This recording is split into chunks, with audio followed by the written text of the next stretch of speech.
Empezamos. En primer lugar, bienvenidos, buenos días, tardes, mediodías, no sé, llamadle como queráis. Bienvenidos al seminario de gobernanza y costes en la era de la IA. En primer lugar, pediros disculpas por un poco el desbarajuste de cambios de última hora, ¿vale? Pero el incidente que hubo en la Torre Foster nos ha impedido hacerlo presencial. Nos hubiera encantado poder vernos las caras, ponernos piernas, todas esas cosas que podemos hacer en presencial. Pero bueno, no descartamos en un futuro no muy lejano poderlo hacer en presencial. Por lo tanto, nada, ya os avisaremos, ¿vale? En segundo lugar, agradecer la predisposición, el acompañamiento y el esfuerzo del equipo de AWS que nos ha ayudado a organizar este evento. Hasta última hora estuvimos ahí luchando para buscar soluciones alternativas y ver si podíamos mantener la presencialidad. No ha podido ser, pero bueno, muchas gracias por todo, ¿vale? Os comparto pantalla y os hago un pequeño overview de la sesión. Voy a ver si encuentro el compartir. A ver. Vale. Espero que estéis viendo mi pantalla. Perfecto. Os explico un poco cómo va a ir la sesión, un poco los contenidos y dejaré paso a mis compañeros que son los que saben del tema, ¿vale? Primero, los contenidos de la charla, ¿vale? Haré una pequeña introducción yo. Yo soy Óscar López, Cloud Consultant en ACK Storm. Haré una primera introducción de la charla y de quiénes somos. Luego entrará mi compañero Roger Moreno, FinOps Engineer, que hablará de las mejores prácticas y usos transversales de FinOps en IA. Luego entrará Iván Hernández, que es Senior Cloud Architect en ACK y nuestro experto en IA, uno de nuestros expertos que explicará el caso de un cliente, entrando bastante al barro y profundizando en aspectos técnicos relevantes. Os intentaremos también explicar el concepto de Unit Economics, que seguramente todos conocéis, pero bueno, profundizar un poquito.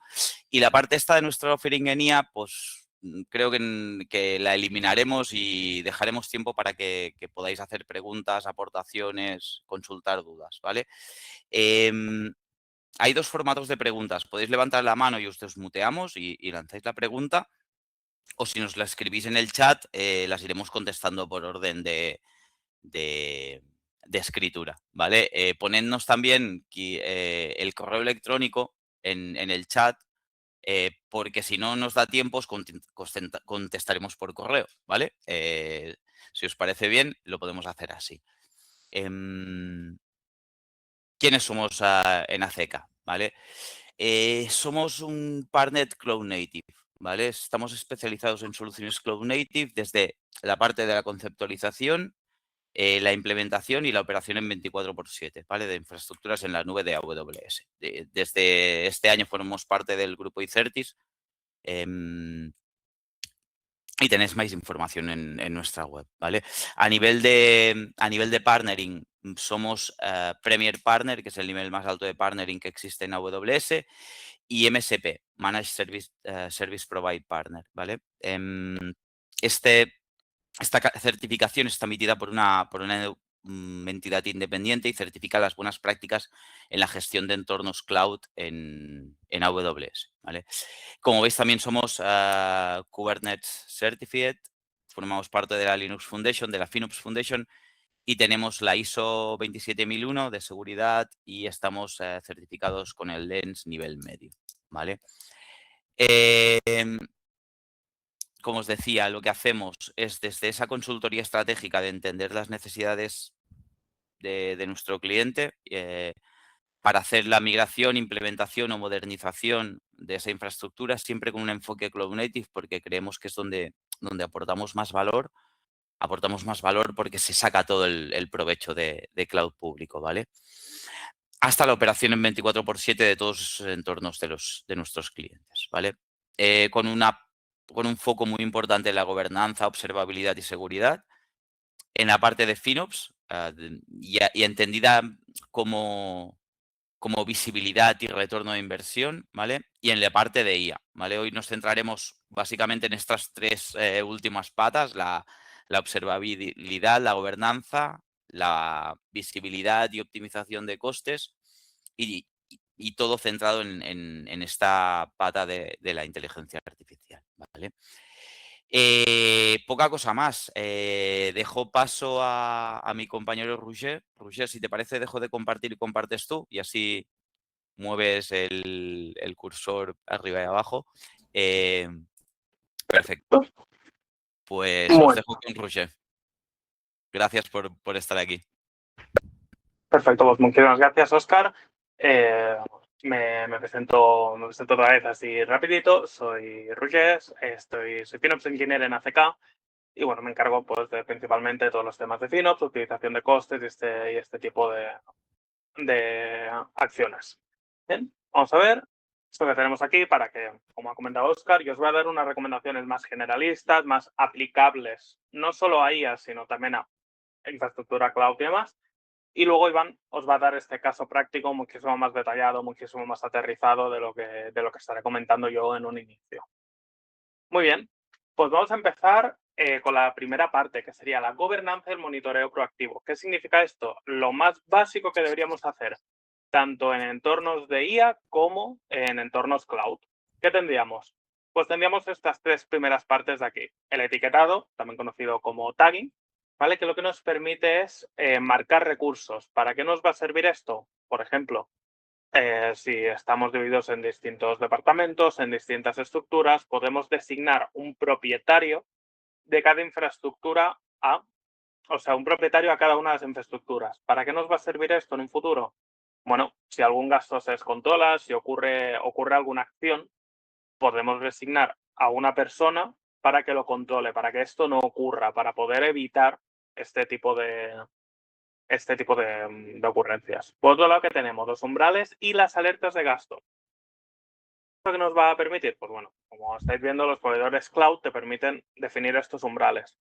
Esto nos va a notificar cuando se haya generado un coste por encima de lo habitual o, importante, cuando se vaya a generar, porque muchos de estos proveedores cloud permiten la opción de forecast y nos va a ayudar a prever este momento. Sobre todo cuando hablamos de IA, que se puede disparar, puede ocurrir cualquier cosa, que alguien haya hecho un uso extensivo de la misma o cualquier cosa, pues podemos detectarlo a través de estas alertas.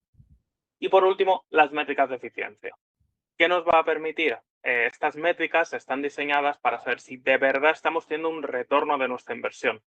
Me explico, si nuestros modelos están dando respuestas que no nos resultan útiles y se tienen que solicitar muchísimas veces, preguntas, se tiene que realizar inferencia de forma recurrente, sin ningún tipo de justificación, con estas métricas de eficiencia lo vamos a poder ver. Vamos a poder darnos cuenta si de verdad nuestro coste está reportando un beneficio o sencillamente deberíamos replantearnos el uso que estamos haciendo de nuestra infraestructura. Muy bien, pues pasaríamos a la siguiente parte, que sería en la fase de entrenamiento. Hemos dividido estas recomendaciones en fase de entrenamiento por un lado, que es lo que estamos revisando ahora mismo, y después fase de inferencia, porque estaríamos tratando de distintos procesos y cada uno tiene sus técnicas, tiene su forma de trabajar y tiene cosas que debemos revisar de forma separada. Muy bien, en la fase de entrenamiento vamos a ir primero todo en la gestión de datos y el procesamiento de los mismos. Como tenéis en cuenta, todos los modelos de IA necesitan pues, una base de datos, un entrenamiento en el cual apoyarse para poder después realizar esta inferencia. Pues antes de darle estos datos, vamos a tratarlos, vamos a ver cómo gestionamos estos datos para entrenar a nuestra IA. Primero de todo, realizaremos un muestreo de datos. Para una POC no vamos a necesitar el 100% de nuestro volumen de datos. Si tenemos 50 terabytes de información, no es necesario que carguemos esos 50 terabytes para realizar un entrenamiento. Lo que vamos a hacer va a ser sacar un conjunto de datos representativos. ¿Por qué? Porque nos va a reducir el tiempo de uso, nos va a permitir entrenar muchísimo más rápido, obteniendo el mismo valor y con un coste muchísimo más reducido, ¿vale? Solo añadiremos estos datos adicionales en caso de que se justifique que de verdad el modelo vaya a sacar un provecho de estos datos nuevos. Lo siguiente que haremos, limpieza y curación de datos. La calidad es mucho más importante que la cantidad. Eliminaremos datos redundantes, valores atípicos. Iremos quitando estos datos que no nos aportan valor, sino que lo único que nos aportan son más epochs. ¿Qué significa? Que mejores y menores datos significan menos epochs. Y a menos epochs, menos gasto en este entrenamiento. Finalmente, haremos uso del transfer learning. ¿Qué significa esto? Reutilizaremos modelos que estén preentrenados y solamente les vamos a entrenar esta capa final de clasificación en lugar de tener que entrenar un modelo entero. ¿Esto qué nos va a permitir? Muchísimo menor tiempo de entrenamiento, eso significa menor uso de GPUs, CPUs, donde sea que lo estamos desplegando, y por lo tanto significa un ahorro directo, porque no olvidemos que en el caso de IA, en base al caso de entrenamiento, tiempo significa dinero. Si podemos tener las cosas menos tiempo en uso, más podemos recortar estos costes. Muy bien. ¿De qué estaríamos hablando? En las técnicas del entrenamiento eficiente. ¿Qué significa? Hay varios puntos que deberemos tener en cuenta. Primero de todo, el uso de instancias. No es necesario para muchos procesos utilizar las mejores instancias con el mayor tamaño y dejarlo todo muy holgado, no es necesario. Hay providers que nos permiten instancias spot, instancias preemptive, que nos permiten este tipo de ahorro. Incluso algunas de ellas pueden llegar a un 90% de ahorro. Lo único que deberíamos añadir ciertas capas de seguridad por encima. Por ejemplo, el checkpointing. Checkpointing nos va a permitir que si en algún momento se cortara el entrenamiento, volver a un punto previo en lugar de perder todo lo que hemos estado generando de valor. Lo haremos, bueno, lo podemos guardar en un almacenamiento persistente, como por ejemplo un S3 o cualquier infraestructura que nos permita nuestro proveedor. Por otro lado, gradientes acumulados. ¿Qué haremos? Dividiremos los datos en fragmentos más pequeños y calcularemos cada fragmento por separado y luego los sumaremos antes de actualizar los parámetros del modelo. Esto nos va a permitir pues, simular un tamaño de un batch mucho mayor sin necesidad de realizar todo este procesamiento y sin aumentar el uso de RAM. Lo siguiente que haremos es, podemos aplicar el Mixed Precision Training. ¿Qué significa esto? Esto significa que en lugar de utilizar los valores típicos, como serían 32 bits, FP32, podemos utilizar FP16 o Bfloat 16. Esto se ha demostrado ya en diversas ocasiones que la diferencia en la calidad del modelo entre FP32 y FP16 es mínima y que muchas veces realizando este pequeño cambio nos vamos a poder ahorrar muchísimo uso de nuestros recursos. De hecho, es la mitad de la RAM para almacenar estos pesos de activaciones, estos gradientes y demás. Muy bien, hay que tener en cuenta además que las GPU y TPU, las modernas, tienen unidades de cómputo dedicadas que pueden ejecutar operaciones de 16 bits mucho más rápidas que las de 32. Siguiente parte que tendríamos sería la paralelización avanzada. ¿Qué estaríamos hablando? Pues tendremos dos formas de actuar. El pipeline parallelism, que divide el modelo por capas a través de múltiples dispositivos. O por otro lado, el tensor parallelism, que divide las matrices dentro de estas mismas capas. Y entre el uso de ambos, lo que podemos hacer es alcanzar una mayor eficacia en este entrenamiento. Muy bien, pues por este lado estaríamos dejando ya toda la parte de entrenamiento atrás y nos vamos a ir a la parte de inferencia. Cuando ya tenemos nuestro modelo entrenado, lo desplegamos y de verdad lo empezamos a utilizar. Lo primero, bueno, tenéis aquí diversas técnicas, vamos a volver a hacer los mismos pasos. Pues lo primero sería una reducción del tamaño del modelo. ¿Cómo lo podemos hacer? Tenemos distintas formas. Primero de todo, la cuantización. Podemos reducir esta presión numérica de los pesos, pasando de un 32 a 8 bits, haciendo este tipo de cambios. ¿Qué nos permite eso? Menos reducción de espacio de almacenamiento, menor complejidad en las operaciones, menos uso de memoria, menor ancho de banda en el bus y mucho menos cómputo por solicitud. Automáticamente, reducción de tiempo, reducción de costes. ¿Qué más tendríamos? El pruning, la poda. Lo que haremos será eliminar estas conexiones, neuronas de baja importancia o que sean redundantes. Este es un proceso que, importante, se realiza post-entrenamiento y lo que haremos será identificar y eliminar las partes del modelo que no nos contribuyen a un resultado real. Las vamos a eliminar generando un modelo muchísimo más ligero y muchísimo más compacto. El tercer punto que tendríamos sería Knowledge Distillation o la destilación de conocimiento, que lo que vamos a hacer va a ser entrenar un modelo más pequeño, un estudiante, para imitar el comportamiento de otro modelo grande, el que actuará como profesor. El estudiante lo que va a hacer va a ser aprender las salidas y distribuciones de probabilidad del modelo grande. Y por lo tanto obtendremos un rendimiento comparable con una estructura muchísimo más sencilla. Finalmente, pasaríamos a estructuras eficientes. Son arquitecturas que ya están arquitecturas que están optimizadas para la inferencia y el despliegue en producción. El uso de, por ejemplo, versiones ligeras de transformers, redes convolucionales especializadas o arquitecturas pensadas en hardware específico. Esto nos va a permitir un mejor rendimiento por vatio, mayor capacidad de respuesta en entornos que tengan recursos limitados, entornos que sean más económicos. Muy bien. Siguiente parte. Tendríamos la gestión operacional y la infraestructura. ¿Cómo vamos a trabajar estas últimas partes?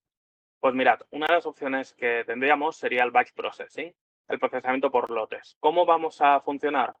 En caso que la inferencia no necesite una respuesta inmediata, lo que estamos acostumbrados a un ChatGPT, escribimos y recibimos respuesta. En caso que no sea necesario, por ejemplo, que sea un procesamiento de documentos que se realice una vez al día o una vez a la semana, lo que haremos va a ser acumular todas estas peticiones y realizarlas de una. ¿Qué nos va a permitir esto? Vamos a maximizar el uso de esas GPUs amortizando el tiempo de la inicialización y el coste fijo de la infraestructura. ¿Cómo lo haremos? Pues sencillamente, si tenemos que responder a cada una de nuestras inferencias de forma individual, significa levantar la infraestructura, responder y volverla a bajar. Este tiempo de levantar y bajar la infraestructura es un coste adicional. En cambio, si juntamos todas estas peticiones, solo levantaremos una vez, respondemos todo de golpe y volvemos a bajar una única vez. Estaremos reduciendo este tiempo. La siguiente parte que estaremos hablando es el caching. El caching de resultados, ¿qué significa? Si ya hemos respondido a una pregunta, el coste por responder la misma pregunta debería ser 0. ¿Cómo lo haremos? Pues guardaremos esta respuesta y en caso de que alguien realice la misma pregunta, daremos la misma respuesta. No es necesario volver a realizar un proceso de inferencia, volver a realizar un cálculo sobre algo que ya hemos respondido. En tercer punto, lo más importante y lo más útil cuando estamos hablando de clouds es el autoscaling y el serverless. Deberemos pagar únicamente por lo que utilizamos. Si no estamos utilizando infraestructura, desescalemos a 0. No tiene sentido tener infraestructura levantada que no estamos utilizando. Esto nos permite a aprovechar esta capacidad elástica y reactiva, que lo que nos va a permitir es prevenir un sobreaprovisionamiento. Finalmente, tenemos la elección del hardware inteligente. Como os estaba comentando, no siempre se requiere la GPU más potente para un entrenamiento. Si el volumen de inferencia es alto, se recomienda un hardware de este propósito. Si no, podemos buscar hardware que se acomode más a nuestras necesidades.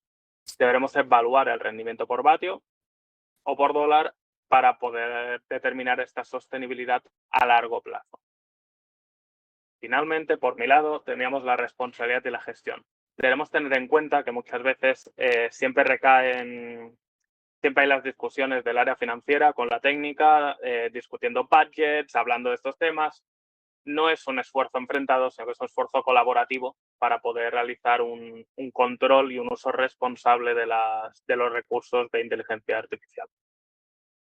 Y por mi lado, las recomendaciones más generales ya estarían. Y a continuación os dejo con mi compañero Iván. Ok, perfecto. ¿Me oís bien, no? Vale, pero voy a compartir y os cuento. En pantalla, me vengo aquí, no pongo modo presentación. Muy bien, perfecto. Veis la presentación, ¿no? Bueno, pues como mi compañero Ruye ha comentado, os ha dado unos matices y las recomendaciones desde el entrenamiento de un modelo a su inferencia dentro del cloud, ¿no? Yo me voy a permitir aquí bueno, pues nuestra experiencia con clientes nos ha llevado a intentar buscar un caso de uso en el que pudiéramos tener distintos maneras de enfocar cómo Finos puede atacar a GenAI y cómo tratarlo, ¿no? En este caso es un caso de uso de un RAG en el que nos llegó un cliente que le vamos a llamar ACME, ¿vale? Vamos a dar nombres, en el que nos vino con unos requerimientos, unas necesidades pues muy concretas. Tenía una empresa muy grande, con cientos de usuarios, en que lo que querían era un asistente que toda la parte de onboarding, documentación financiera, documentación de calidad, etcétera, sus procedimientos, etcétera, etcétera, estuvieran en un asistente y de esa manera pues mejorar bastante cómo sus empleados pudieran optimizar su trabajo con este tipo de asistentes, ¿no? El cliente nos habló de que tenían aproximadamente 3 TB de documentos heterogéneos, que lo tenían en inglés y en español, y lo dicho, y que tenían muchísimos usuarios, ¿no? Nos vinieron con una prueba de concepto o MVP, ¿no? En el que lo que habían cogido era con Bedrock un modelo alto, grande, con un conjunto de documentos muy pequeñito, y evidentemente la prueba de concepto, pues inicialmente dijo, bueno, perfecto, esto no tenemos que hacer nada más, esto funciona perfectamente, las contestaciones son buenas, nos está dando unos resultados totalmente óptimos. Y dijeron, pues porque venga aquí a CK y ya nos lo pone en producción y tiramos para adelante. Bueno, pero en la primera toma de contacto con ellos surgió la primera pregunta, que fue ¿cuánto va a costar? ¿Vale? Sí, hemos conseguido una prueba de concepto, tenemos muy claro que la prueba de concepto está funcionando muy bien, pero bueno, al final, claro, esto ¿qué repercusión económica va a tener en la compañía? ¿Vale? Y claro, aquí empezaron a surgir dudas. Claro, habéis probado unos documentos, no más de 100, pero tenéis que preprocesar y extraer más de 3 terabytes. ¿Cómo vais a hacer este proceso? ¿Os habéis planteado que la documentación está viva y que hay versiones y cómo lo vais a tratar? Por lo que tiene que haber reindexaciones. ¿Cuántas consultas y qué tipo de consultas tenéis? Pues aquí ya empezaron a decir, bueno, pues sí, esto tenemos que medirlo, tenemos que verlo. Y que evidentemente con este modelo no lo podemos hacer porque el coste del token es carísimo. Por lo que, ¿cuál fue la primera idea? Y es como nos plantean. Dice, bueno, pues lo que vamos a hacer es, vamos a bajar el modelo. Ya no vamos a utilizar un Opus, vamos a utilizar un Haiku, y además pusieron también un GPT-4. Bueno, empezó a montar y a bajar toda la parte. Sí, evidentemente hubo una reducción inmediata de costes. O sea, no había ningún problema, les bajó la factura. Pero empezaron a aparecer elementos que ya la prueba de concepto empezaba a tener problemas.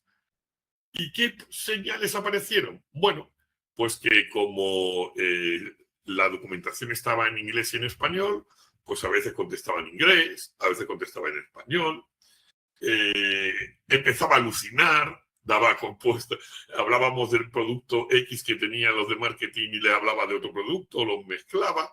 Evidentemente, la calidad y el coste, y esto es lo que os quiero dar como primer elemento, están muy relacionados, ¿no? O sea, tenemos que tener muy en cuenta de que el bajar de modelo y bajar del hardness y todo lo que pueda tener, pues empezaba a dar problemas de la propia calidad de la prueba de concepto que tenía. Esto, claro, el cliente dijo, bueno, ¿esto cómo podemos hacerlo? Que así no puedo, tengo una percepción, ¿qué puedo hacer? Pues lo primero, y esto es una señal de que tienes que hacer, en cualquier proyecto de GenAI o en el que aparezca un modelo o tengas un modelo fintuneado o lo que fuera, o agentes o lo que fuese, tienes que medir. Además tienes que medir no solamente por tener un control de qué CPUs, qué memorias y qué tal, sino que tienes que medir porque al final al negocio de la compañía, ¿vale? A la dirección, le tienes que dar unos KPIs, unas unidades que sean medibles y que no sean intuiciones, ¿no? Porque hasta ahora, en el caso anterior, como se había contentado, esto, la gente que lo había probado decía, uy, noto, percibo que esto va peor, que no me funciona bien, que no me contesta lo mismo. Vale, sí, pero al final tendremos que tener muy claro cuánto no contesta bien, cuánto tarda en contestar, qué está contestando, qué coste tiene, qué contexto tiene, ¿vale? Eso lo que nos permitió es, pues que además negocio decía, claro, si yo quiero meter luego más documentos, tal, ¿cuánto cuesta cada nueva footer o requerimiento que queramos meter? ¿Dónde se nos va el coste? ¿En qué modelo? Porque veremos que empezaron a utilizar distintos modelos y no tenían muy claro, ¿no? Y al final, ¿cuánto cuesta cada petición? Teníamos que tener claro que el primer proceso o el primer paso que se tiene que hacer cuando tienes un problema de costes y de calidad. Veréis que yo voy mezclando a lo largo de toda la conversación. Hablaré de calidad, hablaré de coste, pero porque está íntimamente relacionado cada uno de ellos, ¿no?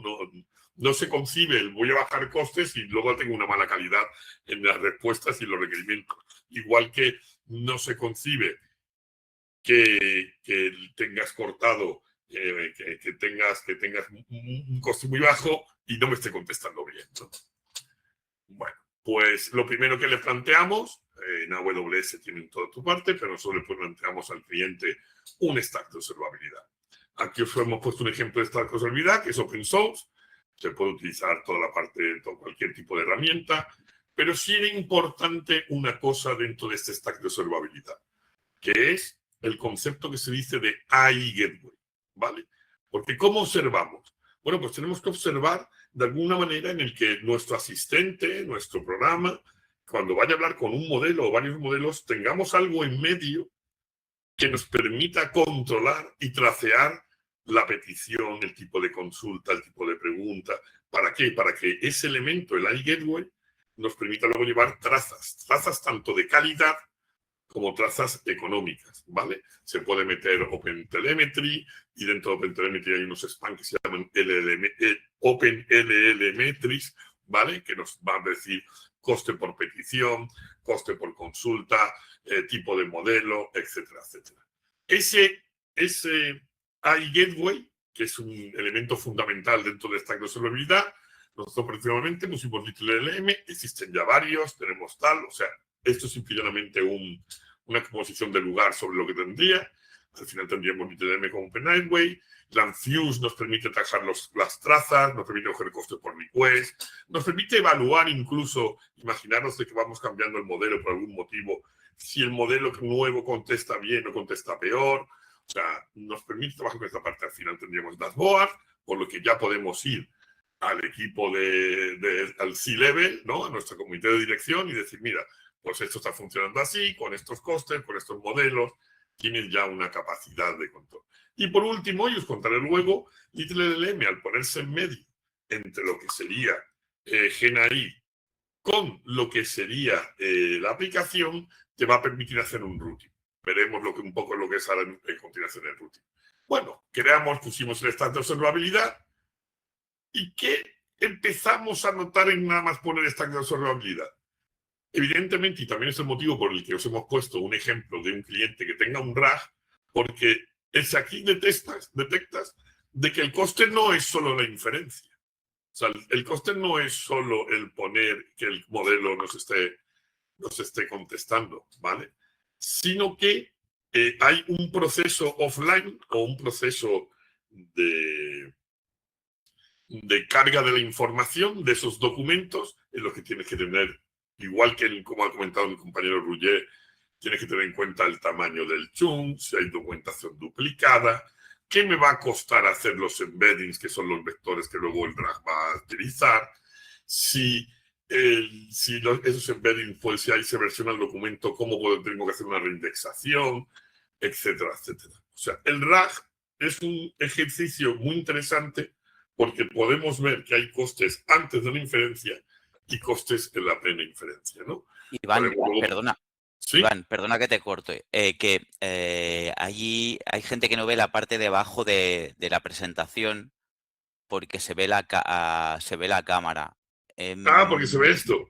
¿Ahora? Sí, solucionado. Vale, Ahora perdonadme, va. No pasa nada, no pasa nada. perdonadme. Gracias, Iván. Nada, espérate, lo voy a poner del otro lado. Uy, lo voy a llevar aquí. Disculpadme. Vale, lo que se estaba comentando. Al final podéis ver de que, claro, un daje muy interesante porque tenemos unos costes en la parte offline, unos costes en la parte online, y evidentemente luego ya, como tenemos una observabilidad, ya empezamos a irnos a negocio o a nuestra dirección a decirle, oye, por departamento, en este caso coste cliente, también un poco más genérico, tenemos estos costes. Por cada tipo de entrada tenemos estos otros. Por ampliar hemos ampliado esta nueva documentación para el departamento X, pues esa característica nueva, esa future, nos va a costar tanto.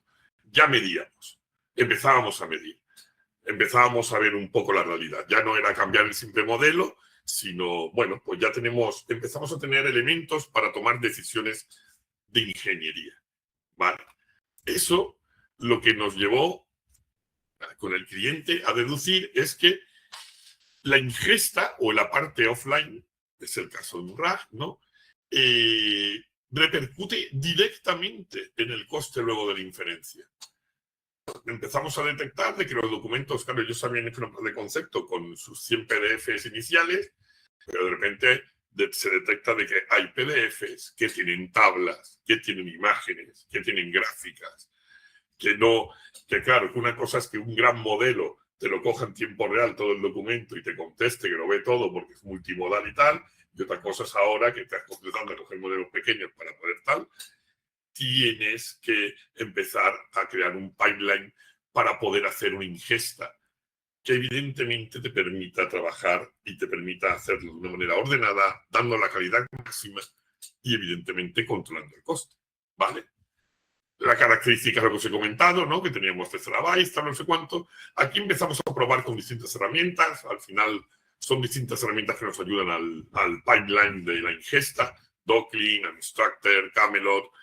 Ahora hay soluciones como Pixel Rack, que te coge por pixel. O sea, esto está constantemente evolucionando, pero sí estaba claro de que tú al final la documentación la tienes que hacer de una manera, un pipeline muy controlado para que la carga de información esté bien. De hecho, además detectamos de que no solamente se tenía que llevar a una base de datos semántica, ¿vale? Sino que había preguntas que le hacían los clientes, los usuarios, disculparme, que teníamos que entrar en consultas totalmente de SQL, ¿no? Dime el dato de facturación del tercer trimestre, no sé cuánto. Eso, una base de datos semántica no te tiene que contestar bien. Por lo que ya nos permitió mezclar BM25, cambiar el modelo, entrar en una situación en la que podríamos trabajar mucho mejor, ¿vale? Tuvimos que hacer un chunking adaptativo, hacer una separación de idiomas, etcétera, etcétera. Al final, como se estaba contando, pusimos un embedding, pusimos índices por idioma, pusimos PG Vector, web y estuvimos jugando. ¿Qué es lo que al final esto nos hizo hacer? Teníamos un pipeline ordenado que nos entregaba una calidad bastante óptima para la parte de inferencia, que era al final lo importante. ¿Qué ocurría cuando no estábamos midiendo y teníamos el modelo grande? Pues que el sistema metía 20 chunks recuperados por la consulta, ¿no?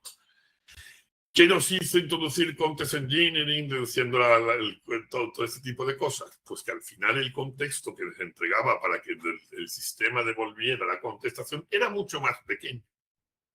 Claro, ya simplemente con esto, y si nos vamos al concepto de token, ya le estamos ahorrando dinero, ¿no? Nos gastábamos antes X dinero en todo este contexto de token pasarles al sistema, y ahora le estábamos entregando mejor calidad y un número menor de tokens. Eso nos permitía tener una contestación óptima con modelos más pequeños y a la misma vez reducir el coste, que era algo muy importante. Aquí os paso una serie de técnicas que pasamos, pues de Raspberry Ware, el hacer un prompt tokenware, gestión de la memoria, tiraba de herramientas y hacer que las cargas de las herramientas en el contexto pues sea lazy, o sea, solamente cargue la necesidad. Metimos elementos de compresión de los prompts, ¿vale? Todo eso nos permitió al final el reducir y conseguir que el contexto, que es al final el número de tokens que se le pasa al modelo cuando hace la inferencia para contestar en el idioma pertinente, ¿vale? De los vectores que ha traído la base de datos RAG, nos permita ser contenidos y con la máxima calidad. ¿Ok? Luego, evidentemente, ya como estábamos muy profundos con el cliente y nos permitía trabajar muy bien con ellos, apareció, y además lo notamos, porque estábamos observando con esta observabilidad, que se gastaba mucho dinero, porque estamos utilizando un modelo muy grande, en preguntas que no tenían apenas razonamiento, sino que eran preguntas muy simples, ¿vale? Y aquí es el concepto que os hablo de routing, que os había comentado antes, ¿no? Que el ITLM, por así decirlo, hace dos funciones. Por un lado hace de pasarela o de proxy para que todo lo que se le pregunte pase por ahí y luego vaya el modelo, pero también nos hacía de routing. ¿Y qué es hacernos de routing? Bueno, pues que dependiendo del tipo de pregunta, lo primero que hacíamos era meter un modelo, que está muy claro, incluso empezamos simplemente con reglas, con regex, ¿no? Para definir si había una consulta que era simple, que era moderada, compleja. Eso nos permitiría elegir un tipo del top K, o sea, cuántos tokens, o sea, cuántos chum vamos a coger, con qué residencia cabeza la palabra. Relevancia, con qué relevancia son. Pedimos un re-ranker, nos permitió trabajar con todo este tipo de elementos. Y al final, de manera automática, empezamos a detectar que la gran mayoría de preguntas eran tipo moderado y lo llevábamos a un modelo small. Las que eran pequeñitas lo llevamos tal. Y evidentemente, cuando teníamos una consulta en la que se le exigía un análisis al modelo para contestar, nos lo llevábamos a un modelo grande, ¿vale? Esto, evidentemente, de nuevo aquí mezclo calidad con coste, permitió tener un control de la calidad mucho mayor, apretar el coste, etcétera, etcétera. Luego también aplicamos dos elementos que son totalmente obligatorios, que nos ha comentado muy bien Roger, que es la caché. Oye, todo lo que se haya contestado, guárdalo en una caché y no lo tiremos contra el modelo que nos va a meter tokens de nuevo y nos va a volver a meter a pillar pasta. Por lo que entonces todo lo cacheamos. Igual que también se detectaron, cuando empezamos a clasificar el tipo de preguntas, se detectaron que había preguntas que no tenían por qué tener una contestación al día siguiente, sino que se podían esperar y contestar por correo electrónico. Por lo que empezamos a crear job asíncronos con batch processing. Si os fijáis, son las mismas técnicas que Roger os ha estado comentando, pero ya en el punto de vista de un RAG y en el punto de vista de algo muy concreto, que era una clasificación, tratarlo, coger la información, cómo llevarlo, etcétera, etcétera. ¿Vale? Esto, evidentemente, nos empezó a dejar todo muy concreto. Pero claro, llegó un momento en el que el cliente dijo, porque hasta ahora, si os habéis fijado, yo cuando os he hablado de inferencia, os he hablado de un modelo con una API. Bedrock, que al final tiene un coste de token por número de tokens, cuesta tanto dinero. Claro, el cliente dijo en un momento en que dijo, bueno, a lo mejor es interesante el plantearnos, ya que tenemos clasificación de las preguntas, crearon ya un dataset golden para que dependiendo del modelo, cuando cargaban en el CICD, ¿vale? Hacían unas pruebas de calidad que se las pasaban a la Infuse y de esa manera podían decir, oye, cambio el modelo, pero la contestación sigue siendo óptima. Por lo que ya empezaban a controlar perfectamente el cambiar un modelo. De hecho, el cambiar un modelo LittleLM es simplemente darle a un clic y automáticamente redireccionaba a otro, lo comprobaban, tenían estadísticas, podían trabajar con todo este tipo de cosas. Y evidentemente la pregunta es que iba de cabeza. Vamos, ¿por qué tenemos que utilizar un modelo con una inferencia de un coste de API que es variable, que nunca vamos a tener un control total del coste? Y podemos llevarnos a plantearnos el levantar un modelo open source, ¿vale? Que pueda hacer lo mismo con modelos pequeñitos, modelos grandes, con un MOE, por si lo queremos trabajar con meter un modelo que según su especialidad entre lo que se sube a la GPU, y parecía muy interesante, ¿vale? Inicialmente. Evidentemente, este proceso aparecen unos costes que es lo que se tuvo que explicar al cliente. Esto no es simplemente ahora ya cojo un Kubernetes o el Kubernetes pongo un RAID, le meto VLLM y cojo dos modelos open source y los pongo. Por allá hay que Evidentemente el coste es fijo. El coste de infraestructura es, lo voy a tener tanto tiempo, me va a costar tanto. Como ha dicho muy bien Roger, aquí estamos en el cloud. Podremos hacerlo serverless, que autoescale. Sí, todos son maravillas. Pero, ¿tienes el equipo técnico para soportar y mantener esta infraestructura? ¿Estás preparado para tener operación 24/7 sobre este tipo de temas? ¿No? Claro, al final tienes que medir, pero como siempre estábamos viendo, pues tienes que medir un umbral y hacer realmente un estudio del TCO realista. No simple y llanamente decir, bueno, una máquina con una GPU me cuesta 1.200 pavos al mes, la meto ahí, tiro para adelante y ya está. No. Tienes que ver que hay operaciones, tienes que ver que hay mantenimiento, un modelo open source casi siempre a lo mejor tienes que hacer un fine tuning, entrenarlo un poco, tienes que hacer cosas, ¿vale? Evidentemente, elegimos y vimos y pusimos, de hecho, un modelo open source, pero muy pequeñito, para las small, ¿vale? Empezamos por ese ejercicio. Y aquí puse un poco, al principio se empezó y se hicieron pruebas con Oyama, era un modelo, es un motor de inferencia bastante simple. Acabamos con VLDM, porque nos permitía hacer un penetration, las cachés de los key-values del modelo los tenía totalmente definidos, permitía agrupar cuando la inferencia era grande, el fast attention. Bueno, aquí hay técnicas y maneras. Se hizo una cuantización, igual, ¿no? Los modelos, como también nos ha comentado Roger, en inferencia nosotros necesitábamos tener el modelo con 32 bits, con 8, incluso con 4 en uno pequeño podíamos hacer que contestara, ¿vale? Bueno, empezó a verse esto. Evidentemente, ¿por qué el cliente pudo aceptar o aprobar llegar a esta situación?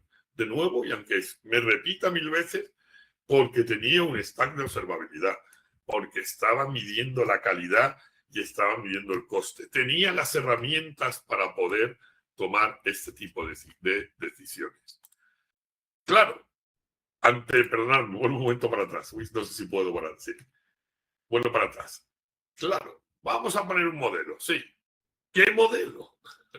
Claro, ¿no? Porque dice, bueno, sí, puedo poner un modelo, no sé cuánto, puedo entender. En los modelos ya un open source, ya no estamos hablando de Anthropic, ya no estamos hablando de Gemini, ya no estamos hablando de OpenAI, estamos hablando de modelos que, bueno, que cada vez son mucho mejores, funcionan muy bien, pero esta empresa se dedicaba a un negocio en el que pues, se plantean hacer un fine tuning, ¿no? Vamos a hacer además se plantearon hacer un fine tuning con un concepto que inicialmente estaba equivocada, que os contaré, ¿no? Sí, bueno, hay técnicas para hacer fine tuning, hay mil maneras de hacerlo, puedes coger un pequeño parte de lo que sería el modelo y hacerlo, etcétera, etcétera. Tienes PET, puedes hacer con cuantización incluso en el entrenamiento, con QLoRa, con LoRa, con la distillation, que es cuando tienes un modelo pequeñito y lo que ha comentado Roger, y aprende del mayor, mil maneras. Pero esto, hacer un fine tuning, primero requiere una cosa que la compañía no tenía, que era un histórico de datos para entrenar este modelo. Vale, claro. Si tengo los documentos, sí, tiene los documentos, pero tendremos que preparar preguntas con contestaciones para que el modelo se entrene, lo coja, el vocabulario, su dominio, etcétera, etcétera. Y sobre todo tenían un concepto erróneo. Se creían que el fine tuning les iba a quitar de medio el RAG. Tenían como en la mente de, bueno, si yo al final el modelo lo entreno con mis documentos, pues cojonudo, entonces ya para qué quiero montarme ahora la base de datos, el pipeline que esta gente me ha contado, el routing, si lo tengo. No. Aquí es cuando tenemos que explicar muy claramente el fine tuning va a hacer que el modelo hable tu dominio del lenguaje. O sea, que si os dedicáis a un tema legal, pues una palabra que en un español normal tenga un significado, en un tema legal puede tener otro. Pero no va a quitar la parte de documentación, porque la documentación es vuestra base de datos o vuestra base de conocimiento. Es necesario que sigamos trabajando eso, sobre todo porque vais a cambiar de versión, ahora mismo tenéis una idea y la podéis modificar, se tiene que hacer, etcétera, etcétera. O sea, al final, este proceso con el cliente lo hemos puesto aquí para que veáis que es un camino hacia seguir, pero no se hizo. Sí lo llevamos a un tal, pero no hicimos fine tuning. Y al final, lógico también, habían hecho un RAG de documentos, pero empezaron a decirnos, bueno, y ya, pues que se conecte a la base de datos de tal sitio y así nos contesta esto otro. Y tenemos aquí un API que tenemos de una aplicación que también vendría muy bien. Vale, introducieron agentes, lo normal, ¿vale? Los agentes se especializan, los agentes de no sé cuánto, ya no es una simple RAG tradicional en el que hace una consulta, entrega algo y el modelo LLM contesta, sino que puede razonar, ahí va a permitirnos el que pudiera hacer esto. Sí, sí, sí, sí, todo muy bien. Pero en costes, los agentes, la gente muchas veces no se da cuenta, pero si os fijáis, aquí hace una consulta, hace una entrega y esconde una sola vez. El modelo contesta aquí en el Generic, gasta tokens, pero un sistema de agentes coge una consulta, la razona, recoge la información, lo evalúa, si no le gusta, vuelve. Un agente tiene un loop para que al final toda esta información que recoja al final se genere y te dé una contestación. Esto al final se implantó, ¿vale? Porque al final es muy importante y nuestra gente es claro, pero hay que tener una cosa muy clara, lo que se llama el crecimiento cuadrático de token. En una iteración con agentes se llega a consumir de 10 a 25 veces más token que una simple llamada RAG. Por lo que, sí, ¿los agentes tenemos que utilizarlos? Sí. Tenemos que tener muy claro o qué wardrace o qué hardness, ¿no? Que está de moda el hardness engineering, ¿no? ¿Qué ponemos alrededor del modelo de la gente para que, bueno, pues no dejes a un agente que haga una consulta, se pase media hora haciendo datos y que tú de repente te encuentres con una factura de 2.000 pavos simplemente porque una persona del departamento X ha hecho una consulta compleja, se han puesto los agentes a trabajar y de repente te ha venido este follón. LittleLLM de primeras, ese AI Gateway, por eso también el LittleLLM muy interesante, lo primero que nos permite es poner límites, ¿no? Si te pasas de aquí, que es lo que muy bien ha hablado Roger, ¿no? También poner tag, poner alarmas, definir, LittleLLM no solamente poner alarmas, sino que para de decir, te has pasado del budget aquí tú ya no puedes entrar más porque no te dejo entrar, ¿vale? Se tienen que poner límites de las iteraciones, evidentemente forzar la respuesta, hacer recortes en el contexto para que la ventana de la gente no vaya, el contexto vaya creciendo y que en el último bucle te meta los 200 K o megas que tenga para el contexto. Está toda la parte de enrutamiento, empezar a intentar hacer de que el planning lo haga un modelo y la ejecución la haga otra. Bueno, empiezas a trabajar. Se puede meter, sí. Se ha de meter, sí. Los agentes te van a ahorrar y te van a permitir que un RAG típico de documentos se convierta en un asistente y pueda ejecutar cosas incluso. Sí, pero hay que tener en cuenta que meter agentes en tu sistema te va a multiplicar el coste. Te lo va a multiplicar muy mucho. Entonces, tienes que tener mucho cuidadito con lo que estás entrando. ¿Vale? Bueno, creo que más o menos por esos motivos habíamos elegido el RAG.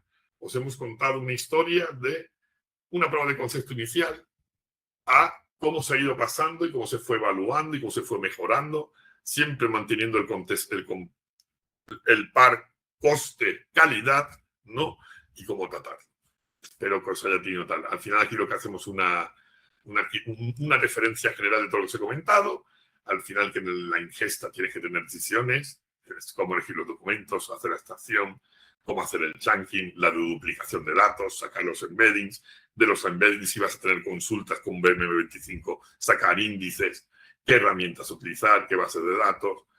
A nivel del online, pues cómo clasificas en rutas, sacas contexto, cacheas, bacheas si necesitas que sea bacheado, puedes utilizar este tipo de herramientas distintas, todo lo que tú quieras, pero este mundo, el de ingesta, y este mundo, el de la inferencia, sin la observabilidad finos, nunca vamos a poder mejorar o tomar decisiones respecto a KPIs reales, no a intuiciones de me da la sensación de que contesta bien y voy a esperar al final de mes a ver si la factura, bueno, no me sube. No, tenéis constantemente información suficiente para poder trabajar. Eso te va a permitir al final, pues estoy diciendo, poder trabajar con cualquier tipo de proveedor, meternos en proveedores con la inferencia vía API, meter modelos vuestros, open source. Hay ahora mismo también un amplio abanico de proveedores que te sacan también ese tipo de cosas más baratas. Y sobre todo luego llega otro momento importante. Tenemos que plantearnos que estamos en Europa, que está la soberanía del dato, dependiendo también del tipo de modelo y contestación y vertical de negocio en la que os encontréis, tener en cuenta no solamente el coste y la calidad del servicio, sino la soberanía del dato europeo. Tenemos que tener en cuenta el AI Act que va a salir el 2 de agosto y nos pueden multar, ver en qué clasificación te encuentra tu modelo y qué estás haciendo para ver qué tienes que hacer. Es interesante también, y ya pongo de resumen, de que tengáis en cuenta de que existe una ISO que es la 42001, muy interesante para ver este tipo de cosas, es un marco de trabajo para trabajarlo, que AWS os va a ayudar en todo el camino y nosotros como ACK también, para este tipo de cosas. No es lo mismo hacer una estación de un dato normal a que tú estéis en la vertical de farma o financiera, que os va a obligar a tener un compliance mucho más grande. Y al final el compliance, la gobernanza, el resumen, el coste, la calidad del servicio, en GenAI está todo estrechamente ligado.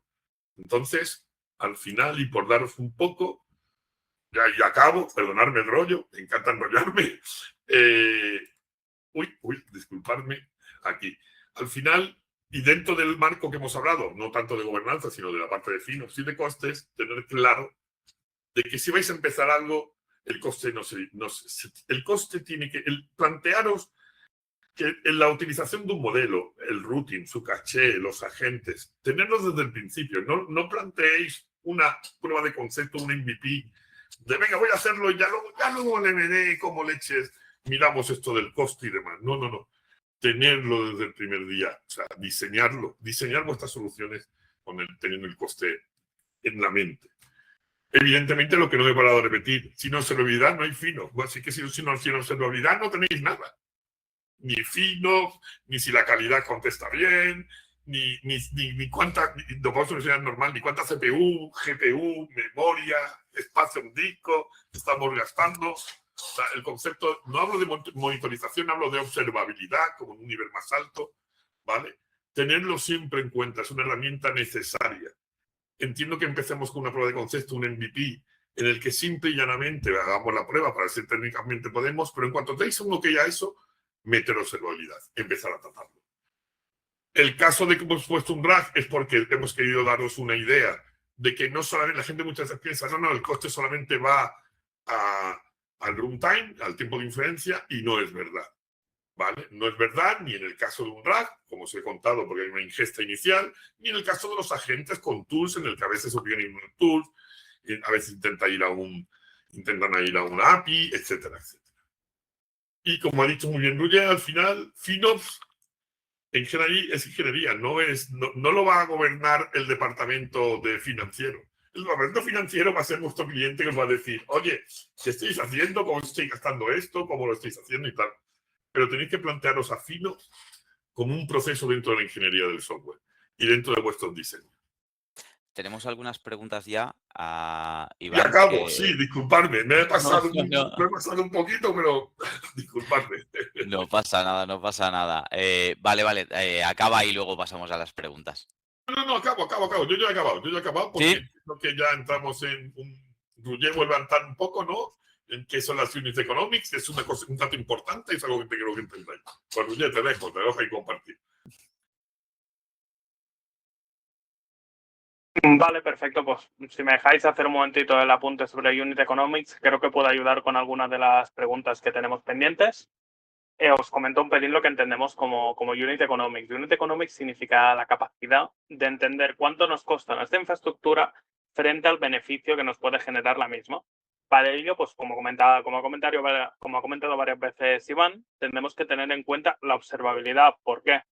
Porque necesitaremos ser capaces de vincular cada euro a cada gasto cloud, o sea, poder atribuir cada lanzamiento de modelo, cada inferencia, todo, poder estimar el coste del mismo para entender, por ejemplo, si estamos hablando de un multitenant, poder atribuir ese coste a nuestros propios clientes, entender cuánto nos cuesta un cliente frente a cuánto beneficio nos está reportando ese mismo cliente.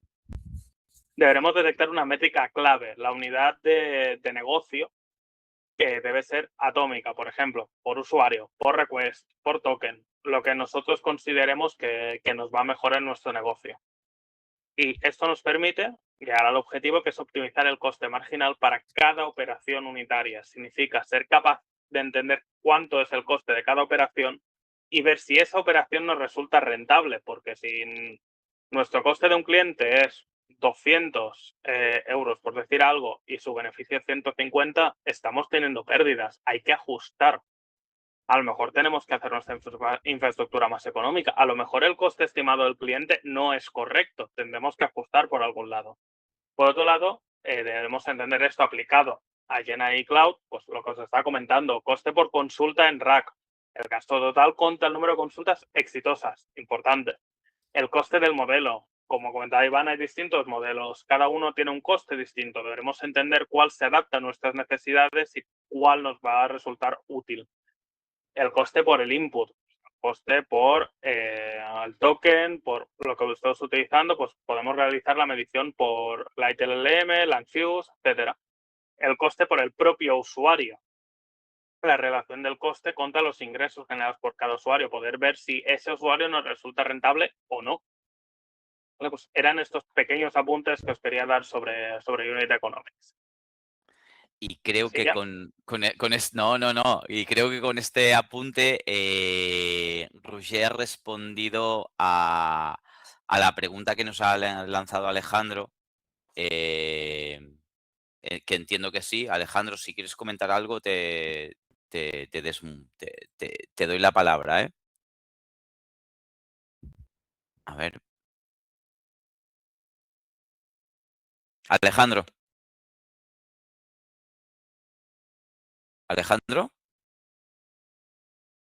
Alejandro Clemote.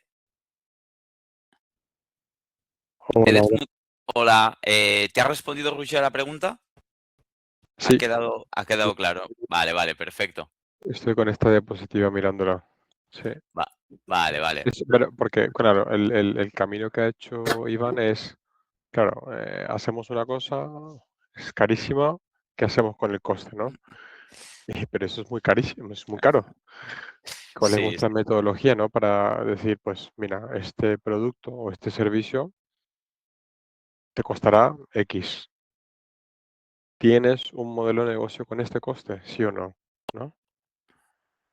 sí, generalmente es lo que es un No mix sé entre lo que ha si me Sí, permites, sí, dale.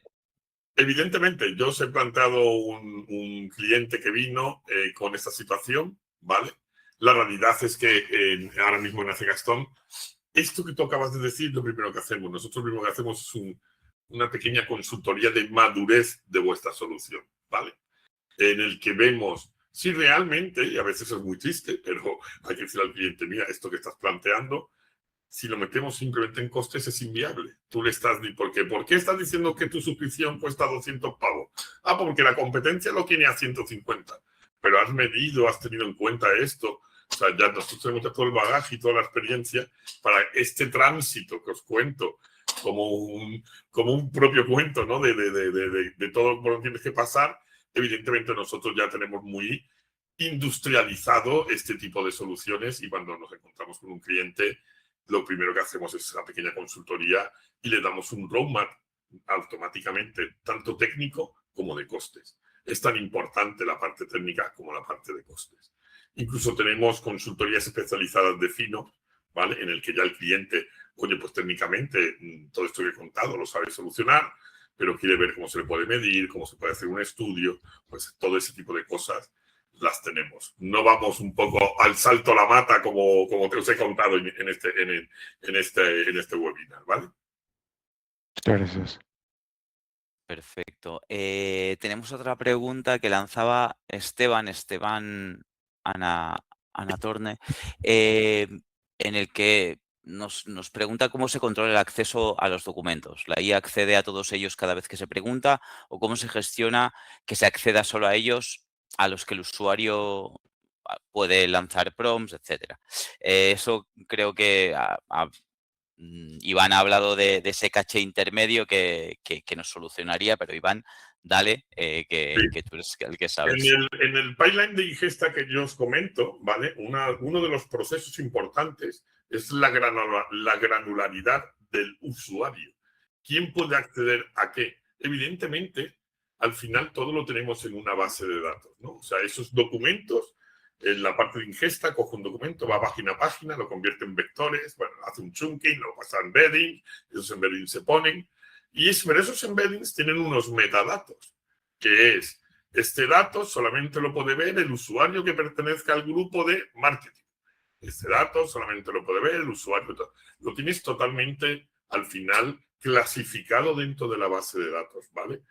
En el caso de una empresa, en el caso de, imaginaros, como también ha dicho Óscar, que tenéis, es una solución multitenant, vosotros tenéis una única base de datos, un Webita y un pgvector, no vamos a entrar en ese detalle, ¿no? Pero la información, cuando estás haciendo la ingesta de estos clientes, esa información nunca se va a mezclar de un cliente con el otro. ¿Por qué? Porque tenemos esos metadatos, ¿vale? Nos va a permitir, cuando tú le llevas esos vectores al modelo, que es el que lo que va a traducir es esa información que tiene en ese formato a una frase que le va a transmitir, evidentemente tienes unos guardrails que es: oye, el usuario con el que has entrado es de este cliente, que pertenece a este grupo y tiene acceso a esto, esto y esto. Antes de llegar a que el modelo conteste, pasas por ahí igual que una aplicación web. Cuando tú vas a entrar y entras como administrador o entras como usuario, ¿no? Pues se hace lo mismo. En ningún momento la información se mezcla o cada vez que el modelo vaya a contestar, vuelve a leer la información, todo lo contrario. Existe un pipeline en el que tú cargas esa información, la tienes metida en una base de datos. Por eso se hablaba del versionado del documento, ¿no? Hay que llegar a un acuerdo en el que cuando un documento que está en una base de datos, que es, por así decirlo, la memoria de ese modelo, ya no es una versión antigua, hay que quitarla. Sí, tú la quitas de tu sistema de documentos, pero nosotros tenemos que, el sistema tiene que quitarlo de la base de datos del RAS para que no te conteste con algo que tenga algo interior. Eso hay que crear una serie de políticas y de protocolos, pues para ver cómo se actualiza la información, cómo se mantiene, pero está totalmente todo controlado y muy, muy gobernado. Genial, gracias, No sé Iván. si te he contestado. Sí, ¿no? estoy intentando desmutear a Esteban, pero creo que no. Esteban, ¿puedes hablar?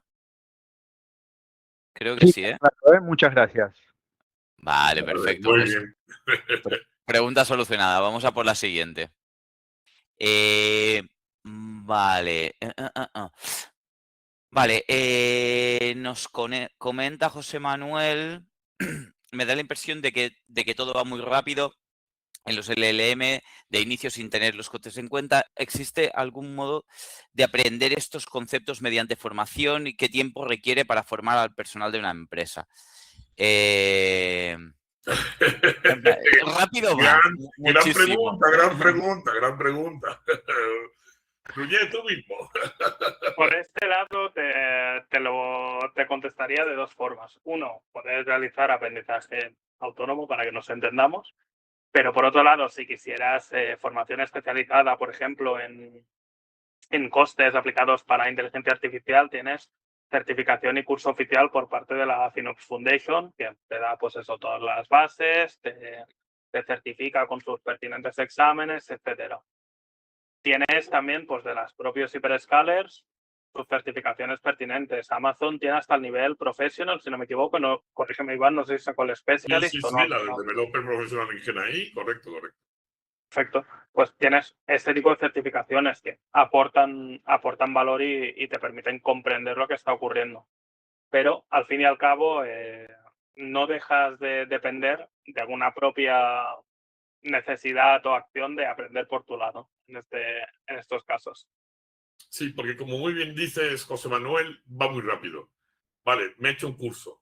Ese curso, dentro de 15 días, habrá algún concepto que ya ha cambiado. Sí, es verdad que todas las certificaciones, como bien dice Juliet, son la base obligatoria que tienes que tener para entender y para luego poder continuar formándote.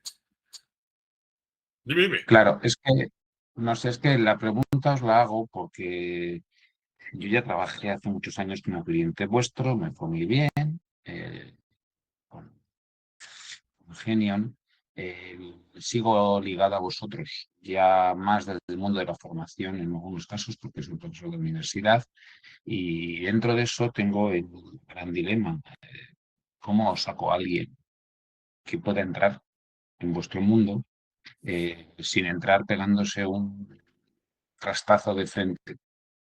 Y por eso es la pregunta, es decir, ¿qué recomendaciones les puedo dar a mis queridos alumnos para que el día de mañana os puedan servir a vosotros, como alguien que salga preparado realmente después de 5 años y no haber perdido el tiempo?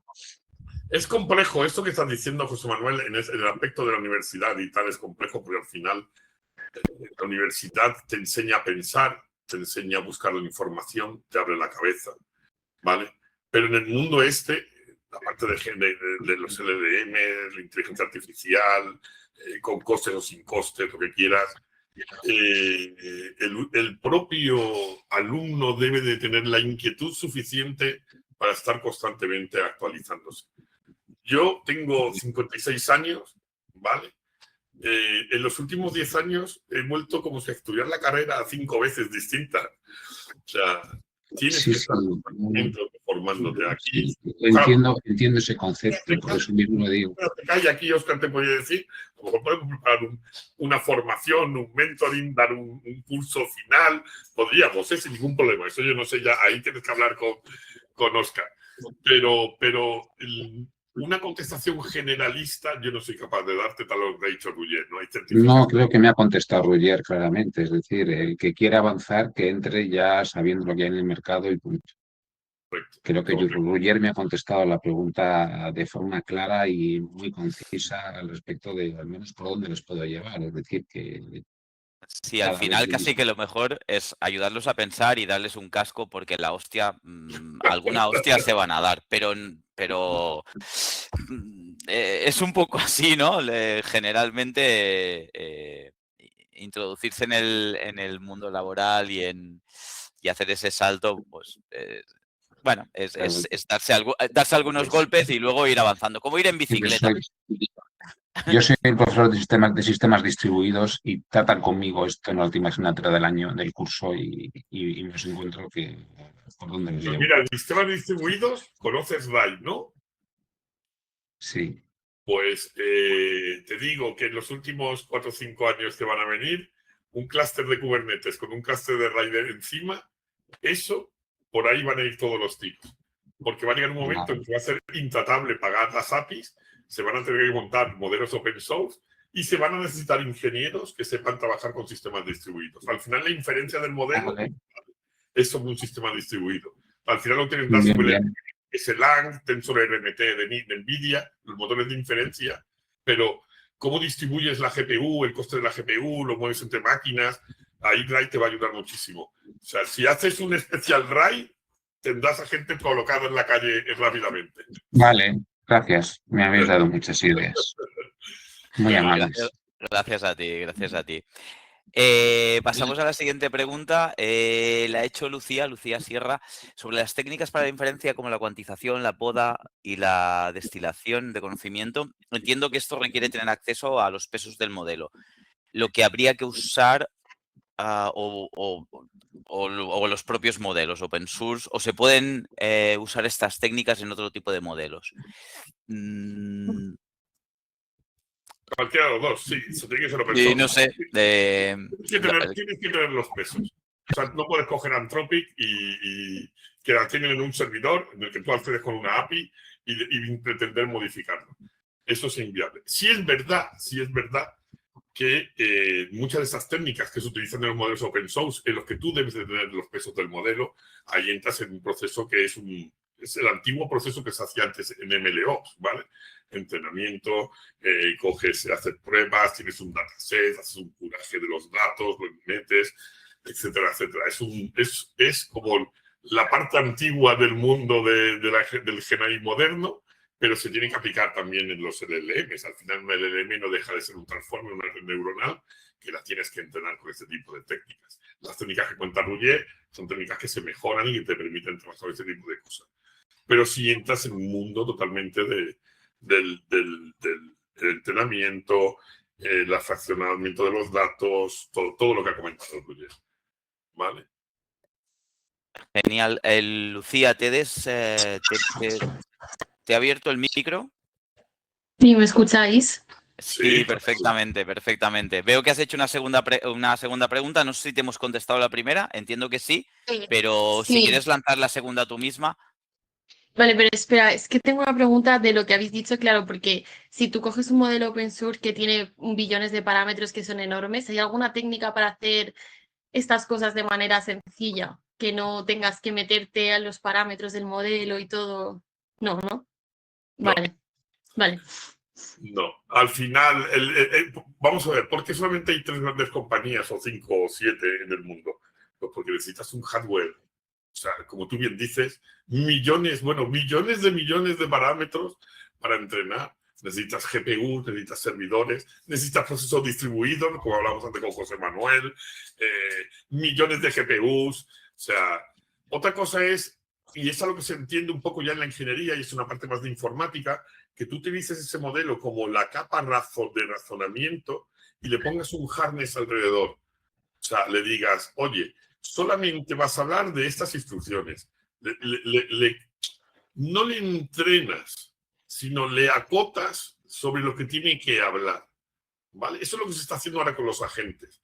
O sea, los agentes, no sé si empezasteis oyendo al principio, se hablaba del prompt engineering, hacer el prompt bueno. Luego se pasó al context engineering, de qué manera relleno el contexto para que el sistema, el LLM, sin entrenarlo, me conteste claro y específico sobre el tema que estoy tratando. Ahora se ha pasado al harness engineering, en el que, fíjate, el harness engineering dicen que el modelo es un 10%, que tú recubres el modelo con una capa de aplicaciones en la que le das las instrucciones de cómo tiene que contestar, les das el lenguaje de lo que debe de contestar, le defines el plan de cómo debe de contestar, por lo que en realidad no es que entrenes el modelo, sino porque cada vez que empieza el modelo empieza de cero. Pero como le cargas en el contexto toda esa información, y aparte le pones unos what rights, le pones una serie de elementos, pones unos hooks, ¿verdad? Y entonces es como si lo entrenaras. No es entrenarlo, es como si cada vez que fuera a trabajar contigo le obligaras a decir, mira, macho, no me hables hoy del partido de España en Francia y háblame de esto. Y además háblame de esto y de esta forma. Y no te salgas de aquí. ¿Vale? Eso es lo que se está haciendo ahora. Porque nadie, como tú bien dices, tiene capacidad de poder coger un modelo de millones y empezar a entrenarlo de cero. ¿Vale? La informática ha resuelto eso de esta manera. Vale. Gracias. Nada. Si quieres comentar la segunda, Lucía, tú misma. Ah, vale, sí, o sea, mi otra pregunta es que si tú tienes un rack que lo has hecho en local, con un modelo de open source en local, ¿la base de datos para poner los embeddings es mejor que sea en local o que esté en la nube o algo así? Vamos a ver, en local tu prueba de concepto va a funcionar muy bien. Si tú luego al final tienes muchos clientes que van a tener que tener acceso a esa base, el modelo va a tener acceso a esa base de datos. Si no tienes un CPD on-premise, lo normal, y estando en la casa de AWS, es que te lo lleves a AWS. Tiene soluciones muy contenidas en coste que te va a permitir trabajar muy bien, montar la base de datos, la vas a migrar, vas a poder apagar y encender, o sea, solamente va a tener un uso y un coste como tal. Lo normal es que al final tiendas a hacer cloud. Depende también mucho de lo que te he comentado. Si los datos son totalmente que tienes que tener mucho cuidado con ellos, lo que estás poniendo, pues tendrás que tener cuidadito. Pero una base de datos, un rack normal, en local va a ser para ti, ¿vale? Pero en cuanto quieras que alguien tenga más gente por fuera o pueda hacer una fuera, tienes que llevártelo como una aplicación web de web, ¿no? Tendrás un frontend, que es donde tendrás un backend, y detrás del backend tendrás una base de datos, y lo único que pasa es que además vas a tener un modelo que te va a contestar. Vale. Vale. Gracias. A ti. A ver, tenemos una nueva pregunta de José Manuel Aroca. El LLM y computación cuántica, ¿se está haciendo ya trabajo en esa área? Pues muy buena pregunta, pero yo no soy capaz de contestarte. Yo de la computación cuántica sé 3 cosas, que en vez de 2 estados hay 3, que cambia, que como lo consigan se acabará la encriptación, pero no soy capaz, y no quiero mentirte, de contestarte de algo que desconozco, ¿vale? Evidentemente, en cuanto introduces un tercer estado, esto va a cambiar mucho, pero no lo sé. No soy capaz de decirte. No sé si tú, Roger, o... No, lo siento. No, si es que lo pregunto porque es otro tema de interés y que es lo que viene, básicamente, ¿no? Sí, es lo que viene, Cuando correcto. tendremos que pegarnos con eso todos y cuanto antes empecemos a ver cómo demonios encajarlo, especialmente porque ya todos AWS, Google, y están empezando a ofrecer premis servidores de computación cuántica para hacer ciertos tipos de procedimientos. Yo lo único que te puedo decir, si quieres me pasas luego el correo electrónico, yo estoy haciendo internamente, como te he comentado, una pequeña formación con un simulador de programación cuántica en Python, se llama Gridler, y si quieres te paso el link para que lo veáis, y si podéis ponerlo, al final no necesitas ese servidor, te hace una simulación, pero te enseña ya a pensar cómo debes de programar en esos sistemas, ¿vale? Pero es algo... está fuera de mi trabajo y lo hago pues por eso, porque al final estás todo el día estudiando. Y como tú bien dices, es el siguiente, va a ser la siguiente que nos van a dar. Ya, sí, por eso, sí, vosotros que estáis ahí, que os pegáis con lo que hay, pero también con lo que viene, pues me viene muy bien, en verdad. Lo pasas el correo y yo gustosamente te Ahí lo doy tenéis. referencia de lo que tengo. Gracias. A ti, José Manuel. Creo que no nos quedan preguntas. No sé si alguien más tiene alguna duda. A ver. Vale, José Manuel, José María, ¿no? Nos ha hecho una pregunta. Vale, José María pregunta si existen test métricas estándar para poder medir y si el sistema de contexto es mejor o peor que otro. Hay una gran técnica que es que en tu pipeline de CICD pongas lo que se llama un golden dataset, un conjunto de preguntas, ¿vale? Que tú sabes la contestación y cuando modifiques algo, pasa por ese CDI, pasa por esas pruebas y utilizando Lanfuse particularmente te va a decir el grado de calidad o no de la contestación que te está dando el servicio. Respecto al tema de contextos y demás, existe un estándar que se llama OpenLLM3, que lo que te da son unos spam. O sea, en vez de tú inventarte qué métrica tienes que poner, ya en la industrialización del mercado se ha preparado unas métricas estándar que te están dando, por lo que decía Ruye, ¿no? Coste de token por inferencia, tiempo de la primera vez que contesta el modelo cuando está en frío y tiene que arrancar, bueno, millones de tal. Es interesante, si quieres, que vayas a busca OpenLLM3 y ahí tienes un abanico gigantesco de métricas para poder medir. Además, si trabajas en Python y tienes Lanfuse, aparte de ser un frontend, tiene un framework, tú le pones un decorador y simplemente poniendo decorador, oye, esto pasaron por Lanfuse. Él recoge las métricas que cree oportunas, no tienes que desarrollarlas, y te las pone ya directamente en Lanfuse. Perfecto, muchas gracias. A ti, José María. A ti. Perfecto, pues yo creo que no nos queda ninguna pregunta más, que no... A ver, que sigo buscando. Vale, no tenemos ninguna pregunta. Vale, no, sí, el Carlos nos pide las iniciales. Sí, un momentito, te voy a pasar. Vale, perfecto. Pues no sé, si no tenéis más dudas o preguntas, lo dejamos aquí. En breve os hacemos llegar la presentación. Cuando tengamos el vídeo también os lo compartiremos.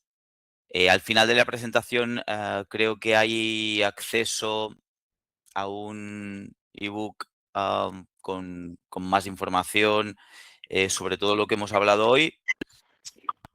Y poca cosa más. Cualquier duda que tengáis, también tenéis nuestros, creo que tenéis nuestros datos o los datos de contacto de la organización. Encantados de ayudaros, responder dudas, preguntas y acompañaros en este camino en el camino de la IA, y intentar hacer un poco de casco como os decíamos antes, ¿no? De que bueno, de que no sea un proceso como el que ha explicado Iván, sino que esté gobernado de principio a fin, que tengamos datos y que podamos ser muy cautelosos en estos proyectos, porque realmente pueden ser una experiencia mala, puede dificultarnos el avanzar en este sentido, y creo que es algo que nos perdemos, que es muy interesante y que nos puede aportar mucho, ¿vale? Roger, Iván, no sé si queréis añadir algo más. Sí, sí, que no os preocupéis cuando arranquéis una prueba de concepto y tal. Decían que el 2025 había sido el año de los agentes, en realidad el 2026 este año, y por estas fechas es cuando las empresas empiezan ya a plantearse de manera seria introducir Gen AI en sus procesos de negocio. Es normal empezar así, y para eso nos tenéis a nosotros, y aquí hago un poco de venta, es interesante el que os podemos ayudar con una consultoría, daros un roadmap, meternos a haceros un piloto con vosotros, ¿no? O sea, los tenéis a vuestra entera disposición para ayudaros en este tipo de procesos que, a diferencia de que antes, por ejemplo, oye, voy a hacer una aplicación de microservicios, pues bueno, eso ya está todo muy estudiado, es muy difícil que haya algo nuevo, pero aquí, como muy bien ha dicho, por ejemplo, José Juan, pues cada 15 días surge algo que puede tirar por pasar por tierra todo lo que habíamos estado poniendo como verdad absoluta, y aquí nos tenéis para lo que queráis. Perfecto, pues sí, un placer haber compartido este rato con vosotros. Espero que lo dicho antes, que lo podamos repetir en presencial, que está bien ponerle piernas a la gente. Y luego Una cervecita, charlar. exacto, esa parte final que es la que nos gusta hacerla como más dinámica. Por lo tanto, ya os mantendremos al corriente, ¿vale? Muchas gracias por vuestro tiempo. Gracias de nuevo al equipo de AWS que nos ha apoyado en esta sesión. Y nada, a disfrutar de lo que queda de día.